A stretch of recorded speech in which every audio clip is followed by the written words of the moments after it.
Direito bíblico de legítima defesa. Olá! Hoje eu quero esclarecer os meus amigos e irmãos sobre este assunto que eu considero de fundamental importância.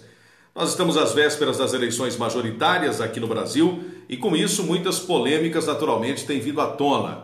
Uma delas envolve a proposta de um dos candidatos à presidência da República de facilitar a posse de arma para o cidadão de bem. Por causa dessa proposta, muitas pessoas se levantaram questionando a legitimidade dela e o direito que um cristão pode ou não ter de possuir uma arma de fogo ou de agir em sua própria defesa. Bem, nós vamos à Bíblia Sagrada, porque ela é nossa bússola, nossa fonte de inspiração, e é ela que contém todas as respostas para todos os questionamentos humanos. Eu começo deixando claro que, em lugar algum, a Bíblia condena, reprova ou proíbe o direito de legítima defesa. Então vou lançar mão de um dos exemplos mais interessantes vindo do início da criação. A Bíblia diz que o primeiro assassinato da história foi o de Caim, que matou seu irmão Abel. Nessa época não existiam armas de fogo e possivelmente nem facas como essas que nós temos hoje, armas brancas. Poderia existir facas grosseiras, bem rústicas, feitas de pedras, mas não essas que a gente tem hoje.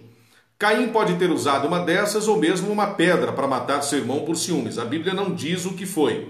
Notem que a maldade não estava no instrumento que ele usou, mas no seu coração que tomou a iniciativa ou a decisão de ceifar a vida do seu irmão.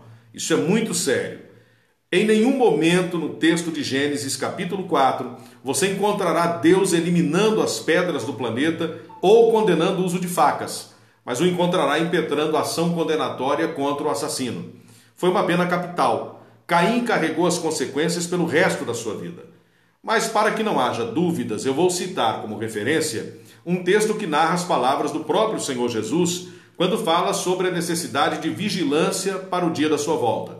Está no Evangelho de Mateus, capítulo 24, e versículo 43, que diz: "Mas considerai isto, se o pai de família soubesse a que vigília da noite haveria de vir o ladrão, vigiaria e não deixaria minar a sua casa." Do que ele está falando? Do direito de legítima defesa. O que Jesus está dizendo é que um pai de família responsável jamais deixará de defender a sua família de ameaças de terceiros, de bandidos ou de homens ou pessoas mal intencionadas. Isto é direito bíblico de legítima defesa. Mesmo no Antigo Testamento, onde a lei era rígida e Deus também falava claramente com o seu povo, note qual era a lei divina para quem matasse no direito de legítima defesa. Em Êxodo, capítulo 22 e versículo 3, diz o seguinte: "Se um ladrão estiver roubando e sendo ferido morrer, quem o feriu não será culpado de seu sangue." Quando mesmo o Senhor Jesus estava passando seus últimos momentos com os discípulos aqui na terra, já cumprindo a sua missão, e sabendo que eles enfrentariam após a sua partida, incluindo os perigos em suas jornadas para espalharem a mensagem do Evangelho, ele os orientou a fazer o seguinte: "Mas agora, quem tem uma bolsa, tome-a, e faça o mesmo quem tiver uma espada. E quem não tiver uma espada, venda a sua capa e compre uma." Está em Lucas, capítulo 22, versículo 36. Nós devemos considerar o seguinte: a espada era a arma mais letal de uso pessoal ou individual que havia naquela época. Portanto, correspondia à arma de fogo nos dias atuais. Ainda falando sobre o cuidado que todos devemos ter com nossas famílias, ouçam o que disse o apóstolo Paulo a Timóteo no capítulo 5, no versículo 8. "Mas se alguém não tem cuidado dos seus, e principalmente dos da sua família, negou a fé e é pior do que o infiel." Ou seja, é dever do pai de família ou do tutor de uma família cuidar da segurança de sua família. Claro que o contexto imediato fala de provisão, mas em sentido indireto também fala de proteção. Só não se pode confundir direito bíblico de legítima defesa com vingança. Isso aí já é outra coisa.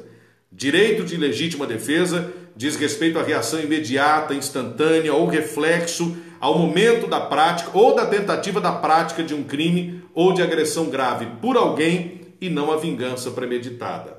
Defesa fala de defender a vida e evitar perdê-la, não de vingar a morte de outrem por quem já não há mais o que fazer. Esse tipo de punição diz respeito à justiça legal, aos meios legais ou aos tribunais devidamente estabelecidos, como você queira entender. Veja o que diz em Romanos 13:4. A autoridade é ministro de Deus para teu bem, mas se fores mal, teme, pois não é em vão que vem a espada, ou traz a espada, pois é ministro de Deus, um vingador para castigar o que pratica o mal.